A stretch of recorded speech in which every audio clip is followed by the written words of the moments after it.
প্রশাসন কেন আমাদের কথাগুলো আমলে নিচ্ছে না, যে আগামীতে যেন এরকম আর কোনো দুর্ঘটনা, এরকম আর কোনো দর্শন যেন না হয়। পার্বত্য এলাকাতে আমরা বসবাস করতে হলে আমাদেরকে কি লাগে? স্থায়ী বাসিন্দা একটা সনদ লাগে। ওই স্থায়ী বাসিন্দা সনদ ছাড়া আমরা এখানকার নাগরিকই পরিচয় দিতে পারি না, আর এক টুকরো জায়গা কিনতে পারি না, জমি কিনতে পারি না। স্থায়ী বাসিন্দা সনদ না থাকলে আমরা কোনো জায়গায় আমাদের নাগরিকত্ব দাবি করতে পারি না। কেন এটা কেন থাকবে? এই বৈষম্য কেন থাকবে? আমরা এক সময় 3 পার্বত্য জেলায় একসময় বলেছিলাম আমরা পাহাড়ি বাঙালি বাই বাই ঠাই ঠাই থাকবো।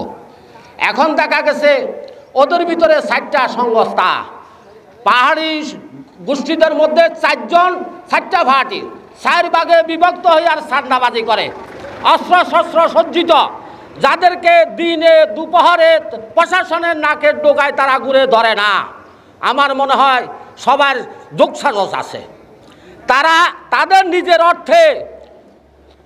নিজের অর্থে সাজানো নাটক করে তাদের একটি মহিলা দর্শন হয়েছে বলে গত 2 দিন আগে নাকাপাতে তারা 1000-1200 একসাথে পাহাড়ি মহিলা ও পুরুষ আসছে দর্শন করছে বলে। আমাদের জানা নাই, যদি দর্শন হইয়া থাকে কেন ধরলো না, কেন তারা করলো না? এইটা করিয়া তার সাথে সাথে পরের দিন আমাদের 2 নং পাতাছড়া ইউনিয়নে গভীর জঙ্গলে 8 নং ইউনিয়নের এই মহিলাটাকে সন্ত্রাসী কর্তৃক তারা জোরপূর্বক গাছের লগে বেঁধে ধরে তাকে 15-20 জনে গণধর্ষণ করেছে।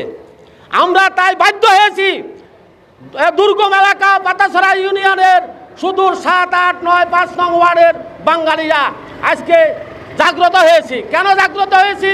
আর কত আমরা মুখ বুজে থাকবো? আমরা কি ভেসে আসছি? না, আমরা ভেসে আসি নাই। এই পার্বত্য অঞ্চলে আমার জন্ম, এইখানের রক্তে মাংসে এই গড়া আমি, এইখানে আমার মরণ হবে এখানে। আমরা আন্দোলনের মাধ্যমে জানান দিতে চাই, আমরা বাঙালিরও থেমে নাই।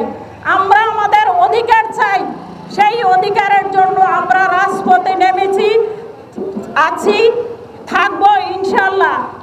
আপনারা যারা এই রামগড়বাসী আছেন, এত বড় একটা ঘটনা একজন বাঙালি মুসলিম নারীর উপরে ঘটে গেল, একটা পরিবারের উপরে ঘটে গেল, তাহলে আমরা কি তাদের পাশে দাঁড়াতে পারি নাই? আজকে 5 দিন হয়ে গেছে, আসামিদেরকে এখনো গ্রেপ্তার করা হয় নাই, এবং আমি চাই যে তাদেরকে অতি দ্রুত গ্রেপ্তার করে আইনের আওতায় আনা হোক। নতুনভাবে আবার একটি আওয়াজ তুলছে পার্বত্য চট্টগ্রাম থেকে, সেনা হটাও, সেনা হটাও। সেনা কেন হটাবে? সেনা কি? সেনায় বাংলাদেশের অংশ। আমাদের এই পার্বত্য চট্টগ্রাম বাংলাদেশের অংশ। বাংলাদেশ সেনাবাহিনী পার্বত্য চট্টগ্রামে থাকবে, কারো লেজুর ভিত্তি করে সেনাবাহিনী পার্বত্য চট্টগ্রামে থাকছে না। আমাদের এই পার্বত্য চট্টগ্রামের যতদিন উপজাতীয় সন্ত্রাসী থাকবে ততদিন এইখানে সেনাবাহিনী থাকবে।